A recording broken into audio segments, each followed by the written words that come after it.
Guten Morgen. You are the troopers that are here for the Friday morning session, and you shall be rewarded with a wonderful conversation. So I want to introduce you to my fabulous panelists. This is David.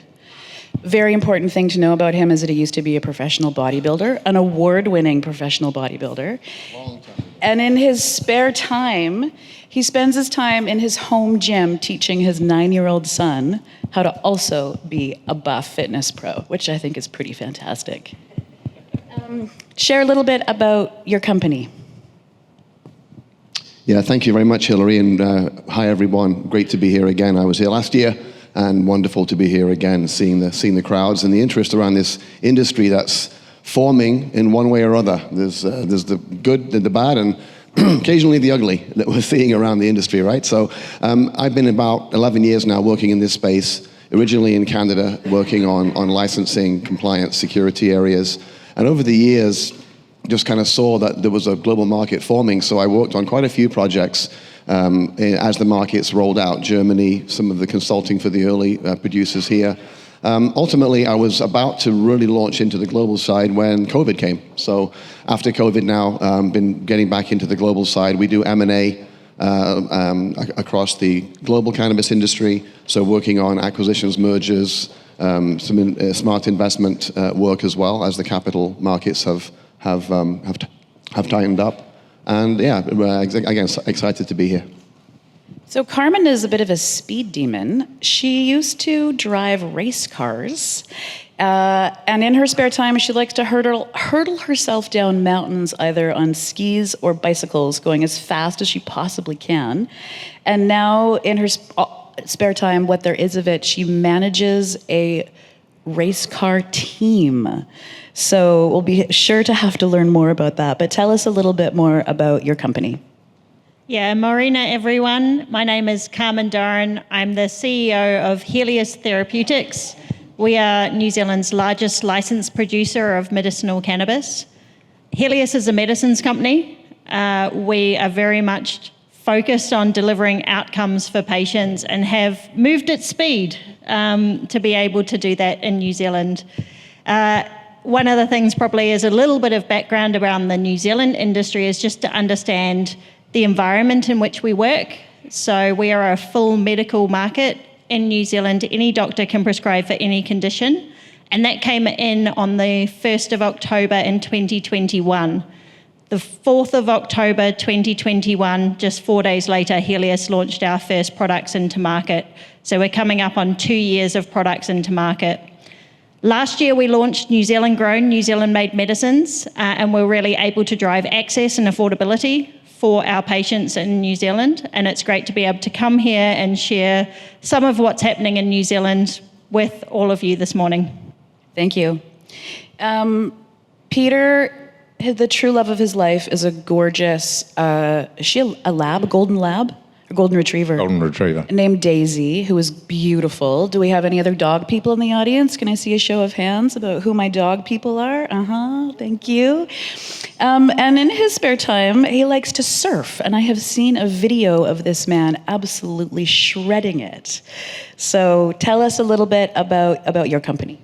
Sure, thanks, Hilary. So Peter Crock, I consider myself one of the veterans of cannabis in Australia. 7 years ago, I joined Can Group, so I was CEO at Can Group. We were the first to be licensed in Australia, and I'm also the founding chair of the MCIA. I'm wearing that hat here today as chair of the peak industry body, and we've got a great delegation here from Australia and sitting right next to New Zealand, funnily enough, across the ditch in room 2. But yeah, here to see what's happening on the global scale and Australia's role to play in that.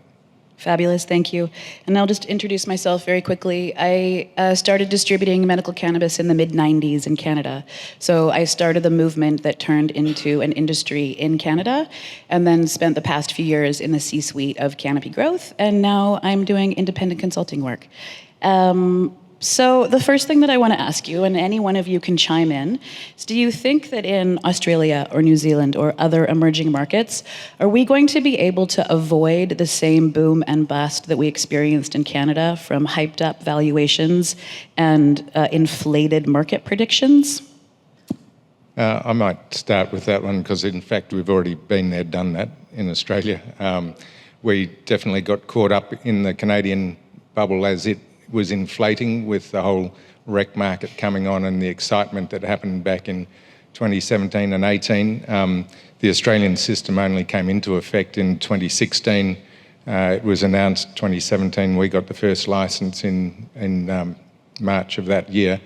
It was right when Canada was in full inflation mode, and we had Canadian activity in our part of the world as well. So when the Canadian bubble burst, that definitely had effect right around the world, and it has meant that we've had to pull our horns in Australia and New Zealand. We've done that, and it's because we've got such a good regulatory structure underlying it, though. We've gone through that rough patch, and we're now in a really strong position to move forward without it just being seen as another bubble coming up. So it's inflating carefully. Since I've been here this week, I've heard some pretty dramatic and optimistic predictions for the rapid exponential growth of the German market, and it really does make me worry that we're not learning from the lessons of what we've experienced in Canada. What are you seeing in other countries around the world that you're working in terms of this issue? Yeah, I mean, definitely when you look at just the Canadian situation, what happened, definitely a learning curve, I think, for the world. And I lived it close by. I was actually involved and very close to it. I think really when I was here a year ago, I look at valuations, I look at company performers, I look at performance metrics, forecasting, and look at what this company's saying. Might they be successful? Because you got to pick winners and losers sometimes in this industry if you're an investor, especially. And I think it's been a big difference from last year to this year. A year ago, we were still seeing the really hyped up valuations, particularly in the European market. Some companies that were really basing their valuations on projections and forecasts that frankly weren't really defensible. I think now, even to this year, there's a big difference. I'm seeing now, we see a bit more realism in terms of the valuations that we're seeing. On the private side, definitely. The public side, to a degree as well, but there's maybe not quite caught up yet. But definitely seeing some evolution. And I think that the investor class are learning from what's happened around the world, particularly in Canada. I think they're adjusting themselves, and they expect to see more veracity to these pitch decks. Assumptions, it's not going to be $10 a gram or $15 a gram or whatever it is in this market or that. It's actually going to be more like this, and the market size is not going to be this, it's going to be more like this. This is what I think we're seeing a bit of now, although there's still quite a long way to go. Do you want to add anything? Yeah, absolutely. So my nana always used to tell me that bad luck can happen to anyone, but you make your own good luck. I think that New Zealand, for us, our cannabis industry started coming online just as COVID hit, and then the whole country went into lockdown, and then we went into a global financial crisis and depression. So we probably haven't seen the crash in valuations just because of the timing of when our industry came on. We absolutely had some companies that were at higher valuations in the beginning, including Helios, that have now come down to more realistic valuations, but there hasn't been the multiples crash that we've seen in other places. And I think that actually quietly delivering down in New Zealand, a lot of the New Zealand cannabis companies, for what they have delivered already and the potential they have to go into the global markets are undervalued. We have a couple of publicly listed companies in New Zealand. Helios is a private company. We have been able to do that all through individual investors. And I think that it'll be interesting to see how things settle and how the valuations play out as now the New Zealand companies start exporting into markets around the world. Thank you. David, another one for you. So you really have your finger on the pulse of the global supply chain. And I'm wondering if you can tell us a little bit about the countries that you work in, how you characterize them, and then let's just get right down to it and tell us about the range of the price point for companies that are selling into those countries. Yeah, sure. I mean, I think, again, we're seeing a very, very variable global market. I think there's an assumption sometimes that the EU is a monolith and all those countries are somewhat similar or something. And of course, they're all very, very different. Even in Germany, all the states have slightly different takes on elements of import, export, etc. So there's a lot to learn out there. I think one of the first things I'll probably repeat a few times, there's a lot of sources that folks get information from. This conference is, of course, one of them. And I encourage you to do that and to be insatiable in terms of your take-up of information. But all sources aren't the same. And so, you need to be cautious about what you assume or what you know or what you learn about the global markets. And the sources of data are quite narrow, really. There's not a lot of really reliable data out there that's up to speed. In terms of how I kind of characterize the different market segments, I think there are some countries that I would call pre-rec markets, right? They're medical, of course, but they're a pre-rec whether it's a self-payers as in Germany or whether there's other reasons why the medical market is partly medical patients that have sometimes serious needs, other times wellness related, but they're still a medicinal patient. But then we have, the pre-rec idea where really you see a microcosm of Canada. One of the things that we've heard a lot at this conference already, and talking especially in the evening, what's new in Canada, what strains are coming out, where's the craft next drop coming, because I think some of the companies in countries like Germany, and I think it would be Australia too actually, are looking at what's happening with kind of on the cutting edge of, in California too, and what can we grasp onto and kind of bring into our market. The German market is getting a little busier. I think there are about maybe 150 odd different products, I think 600 listings, so some companies are multiplying the products. But the interesting thing is a lot of those products are running out. And to me, that kind of again underlines one of the key things I think in these different market segments is as a supplier into those markets and the distributor, if you can't latch on to reliable supply that is consistent, that hits a similar mark and you can replenish those orders on and on, we've seen the harm that does, certainly in Canada and other countries, where once you lose the confidence of the patient, you're really in a sticky spot. So just to roll up, pre-rec market countries, Australia would be in there, Germany would be in there. We have pure medical. UK, I think, is pure medical. I think New Zealand probably is more pure medical, where we have it's a much more of a very focused medical paradigm. And the idea of a pre-rec kind of thing, really, or a rec, is in legacy market or the black market for the most part. And then there are some emerging markets too that are fairly interesting around the world. Obviously, we're looking at some of the European countries. Poland is coming on. Brazil is a country that's got things happening. So really, I think the key to this is to really educate yourself as if you're cultivating and producing into the market, if you're distributing, wherever you're on the value chain, if you're looking at the global market as a playground for business, you need to know where to play and how to win. That's really, to me, the critical thing, and be almost a bit crass about it. Your success relies on your knowledge, understanding of where to choose to channel your products or your interest, and how to negotiate and navigate that with respect to getting those products into market in a reliable way.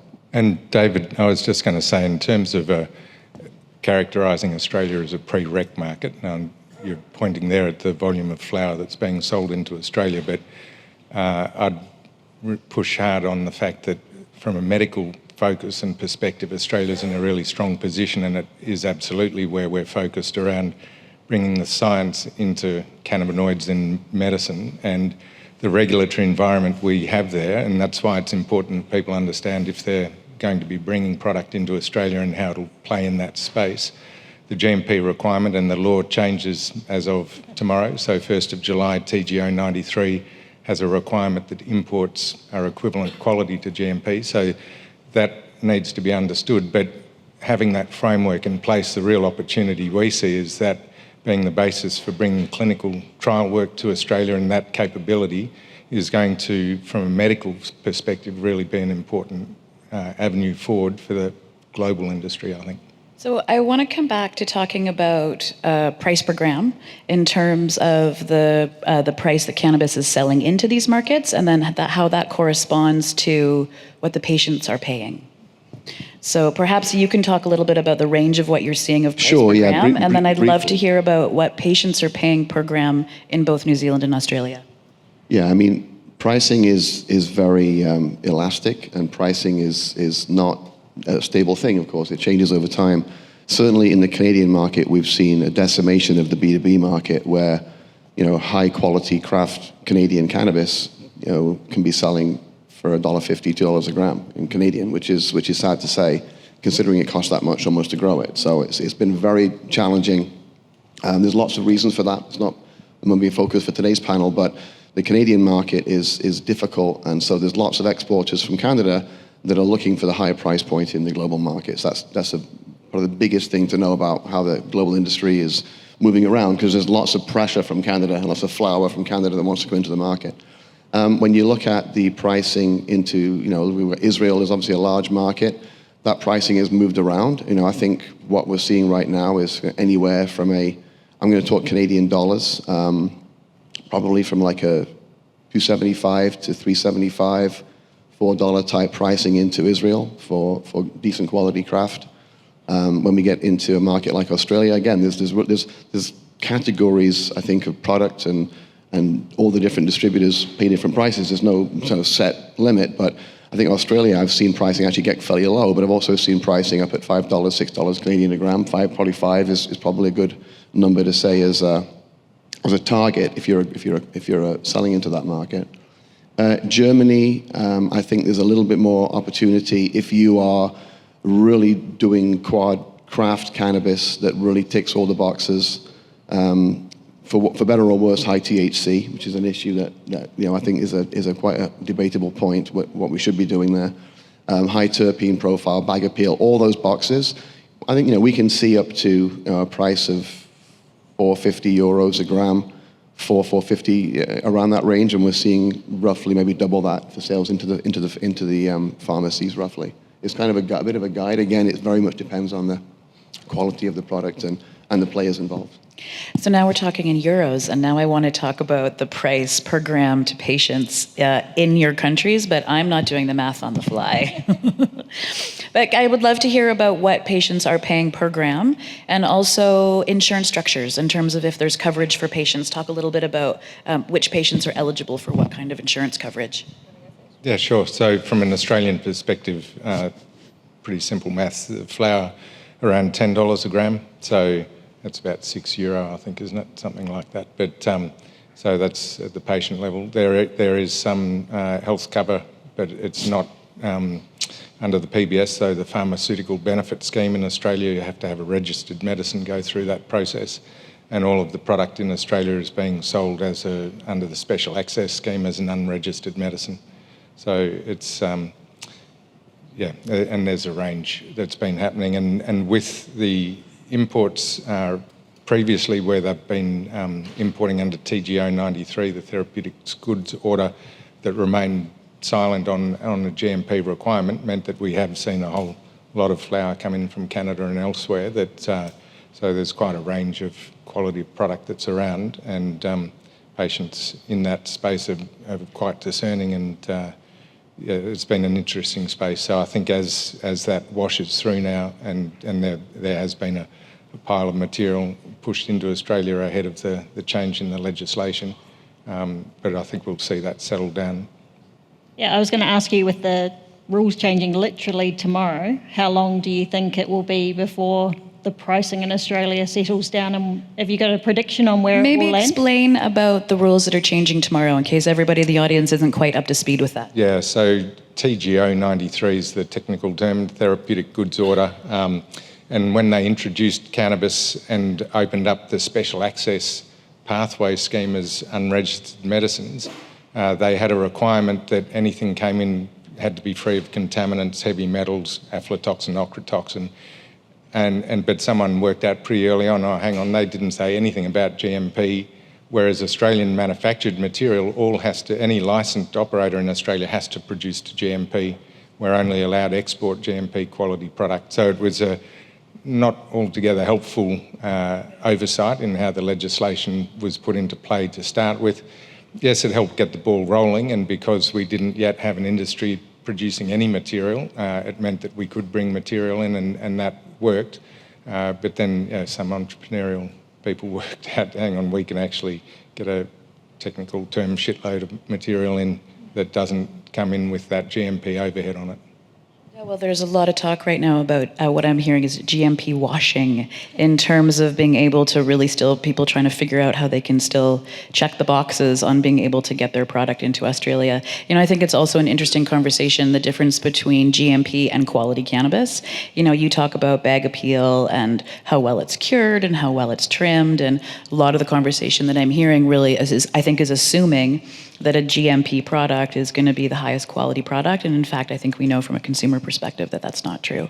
Yeah. And look, I think the really important thing is that underlying all of this is the fact that what we don't want to have is confidence undermined at the patient level, at the prescriber level. And probably the kicker in all of this, which comes back to you really do need to understand the technicality of what's required to have product in there, is that, and the TGA made it really clear at our conference this year at Cannabis, that if they find product that's not fit for purpose that's being transacted in the market, it's actually not just the product sponsor that brought the product in, but the prescribing doctor, the pharmacist who issued the product. They're all liable to be prosecuted by the TGA, and they made that pretty clear. So back to what we're trying to do here is establish an industry. We know it's not all going to be based on Australian grown and produced material. There's absolutely scope for cannabis to move around the world in all directions. What we don't want to see happen is confidence undermined and doctors being put in a position where they say, hang on, this doesn't look anything like a medicine. You know, I told you it wasn't real, and they push back. You know, speaking of some of the places where your regulatory framework has some teeth that's a little bit different than other countries, maybe you can share with us about your driving legislation and how you feel like that's impacting the growth of the Australian market. Yeah, that's a really good question, and it's a discrimination that's happening with cannabis in Australia. It's been caught under this legislation where if you're a driver and you're found to have cannabinoids in your system, the police are obliged to prosecute you. It doesn't matter if you're impaired or not. And as an industry, obliged to prosecute. They're you. obliged. They have no discretion. They have no discretion. So, other than in Tasmania, we've got a small island to the south that someone made a legislative mistake, and it's an oversight that actually allows people in Tasmania who are using medicine to treat a condition to still drive, which is exactly what should happen. We're not saying anyone should be driving while they're impaired, but there's no way they should be prosecuted for having cannabinoids in their system. And it's having a huge impact at patient level, where even in my own family, I've got people who know it would be useful to help with sleep or with pain, but are not prepared to take cannabis because they can't afford to not drive, and they're worried that they'll be picked up. So that is a key focus for us, is to get that drive change. There's a whole push along that line that we're saying treat it like any other medicine. If they're talking to their prescribing doctor and managing it, they should be able to manage and understand how and when they can use medicine for their quality of life and not impact on driving. And I would comment that kind of stigma that permeates regulatory frameworks is a hangover from Prohibition. And it's really important, I think, to continue to unpack the history of Prohibition in North America, and for us all to really understand how racist that legislation was and what the intention of it was, and for us to realize that as we're regulating cannabis around the world, if we don't address that part of the history of Prohibition, if we don't address it with our regulators, if we aren't informing and educating people about the history of Prohibition, we actually will see that kind of stigma permeate the regulatory framework and cause those kinds of really serious discriminations for patients. In Canada, our regulatory framework, we legalized cannabis with the intention to minimize the harms of it, not because my government said, hey, I'm really sorry about the 100 years of lies and all of the lives that were ruined and people that were jailed, and that all of the Indigenous and Brown brown and black people were disproportionately punished. Why don't we figure out a way to correct that? We didn't do that. And so even though we have legalized cannabis in Canada, both for medical and recreational purposes, the stigma that permeates the regulatory framework is actually strangling our industry. So high taxation, over-regulation, we're not allowed to talk to consumers. So actually doing the ethical and purpose-filled and values-based work around addressing the history of prohibition, we don't just do it because it's the right thing to do. It actually needs to happen in order to be able to build healthy, functional industries around the world. Brief rant from your moderator.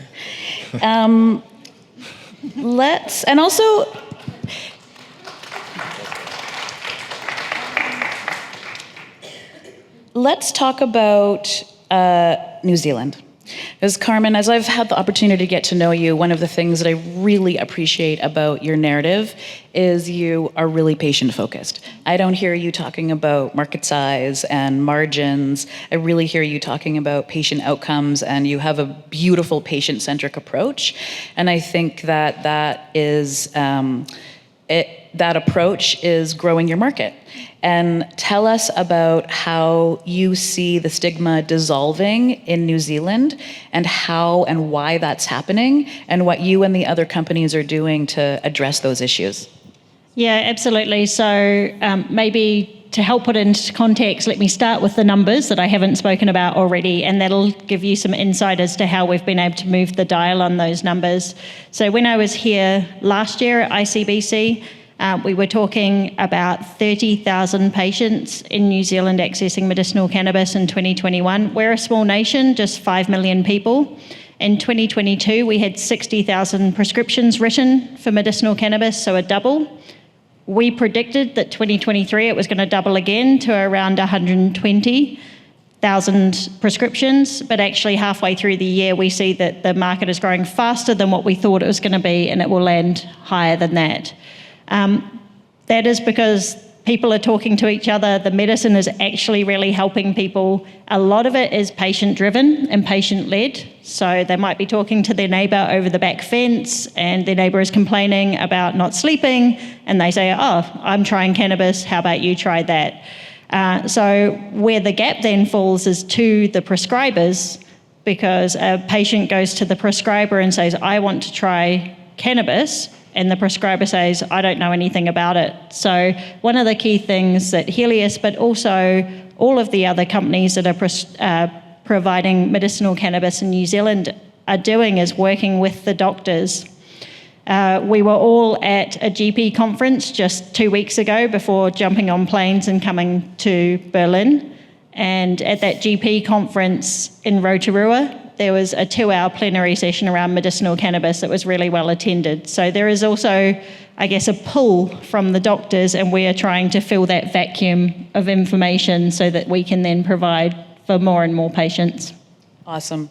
And Peter, maybe you can talk a little bit about the growth of the patient access and the market also in Australia, because even though your patients have to deal with these draconian driving laws, your market is expanding and more patients are getting access every day. Yeah, absolutely. And some of the data that came out earlier this year, there have now been over 1 million approvals through the special access scheme over the journey. So that's not 1 million patients, but it is a sign that it is becoming mainstream. We've got something like 30,000 doctors in Australia. There's around 4,000 to 5,000 of them that are now actively prescribing under special access scheme and the authorised prescriber scheme. The numbers, and I was talking to our government people here today about getting some clarity and transparency around what is happening with patient access and products to patients, is something that we're working on, because at the moment it is difficult to pin down exactly what's happening, but there's no doubt there's a push and a growth which is really encouraging.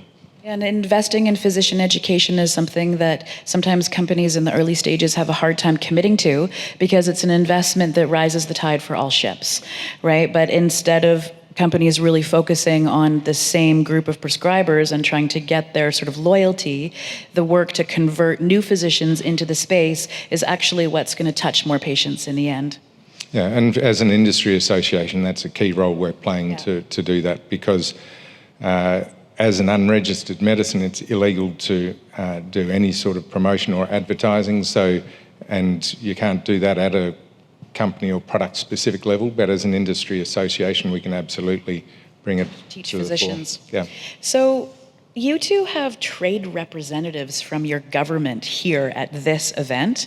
And I was chatting with them both yesterday, and coming from Canada, where our government is not interested in helping to grow our industry, they're definitely not interested in helping us be successful in a global marketplace. How on earth did you navigate the relationships with your governments where they are here at ICBC and chatting about how much they love this industry and support your companies? To me, it's like a miracle. Do you want to go first? Global Victoria have got a stand here, that's the Victorian government, and the Victorian government got the ball rolling in Australia. They were the first to put legislation into play, but then had to step back because as signatory to the UN Single Convention, it had to be federally legislated, and that's when the federal government came in over the top and created the Office of Drug Control. But the Victorian government have been strongly involved the whole way through. They saw the opportunity, and there's no doubt we punch above our weight in our corner of the world, I think Australia and New Zealand, but Melbourne and Victoria in particular have a really strong medical science background as well. And I think it came up the other day in the Global Investment Forum that someone made the point that if you're looking to do clinical trial work, Australia and Israel are the two key areas to focus on for that. So there's no doubt the next challenge for us is to bring the science into the application of cannabinoids in human health, and we're at the forefront and with a really strong regulatory environment to support it. And that covers both Australia and New Zealand. And I think we've seen, we're next to each other out in the hall, and it's a nice juxtaposition to have in terms of how we're working together as both government bodies are talking to each other. It's really wonderful to see. We are 10 minutes out, so I'm going to start hustling us through. So I have a big question for you, but I want you to try to give us a short answer to a brief question. So we're going to kind of like go from talking to Australia and New Zealand and kind of pull up and look at the globe again. So you have a very nuanced system for assessing markets. You do really deep dives when you're looking at new and emerging markets. And I know that this is a big question because we talked about it for about a half an hour, but can you take a couple of minutes and just talk about all of the nuanced factors that you look at when you're looking at new markets? Yeah, sure. And I think that what we've been sharing here from our colleagues, Australia and New Zealand, is really exemplifies the differences, some of the nuances. So we're looking at, things when you walk right back to the patient level, how can patients access the medicine in that country? How many prescribers are there? How are the prescribers educated? How is, do you look then at the actual provision of the medicine? Where are people going to buy this from? How many outlets? What's the availability? So we start off with, doctors prescribing education. We move through then to, actually how the medicine is going to get transferred or made available to the patients. There's a lot of other factors to look at. The regulations obviously are very, very important. The regulations can be they're always going to be fairly strict on the medical cannabis side because that's the way that the system's set up. But there are some countries that are more amenable, or perhaps there's ways to navigate their regulations a little differently than other countries. So I think we said New Zealand earlier, it's very strict. There's just GMP requirements and there's not a lot of wiggle room. You look at other countries and sometimes there are ways, even in Germany, if you look at the variability in the states in Germany, people would prefer to import into certain states than other states, right? And it's because there's an ability to have a little bit more of a certainty around just how strictly applied the regulations are going to be. Because at the end of the day, you're looking at regulations that can be interpreted by people. And oftentimes those interpretations can vary a little bit. They can be very strict or not so much. But in these markets, I'm also looking at legacy. To me, the existence of virtually every country has a legacy market. Cannabis is being grown in that country somewhere, and that's what the legal markets tend to be built upon. In Canada, the massive mistake that was made was that the legacy market was rejected out of the program. They were left out completely. And so we have a lot of folks coming in to try to try to make this work, grow cannabis. I mean, it took Canada 4 or 5 years to really get up to a decent quality and cadence with its cultivation, largely because the legacy market was rejected. So I look at the legacy market. How is the jurisdiction approaching that? Again, I look at the things I mentioned earlier, and then all the way through to the import-export side of it. Obviously, supply chain is really, really important. Don't believe all that you read, and the supply chain analysis is exceptionally important. And last thing I'll mention is, I really believe strongly, like, I don't know everything at all. I learn every day, and I rely on experts in these various narrow domains. So I go to people that are smarter than me with respect to the supply chain. That's all they do.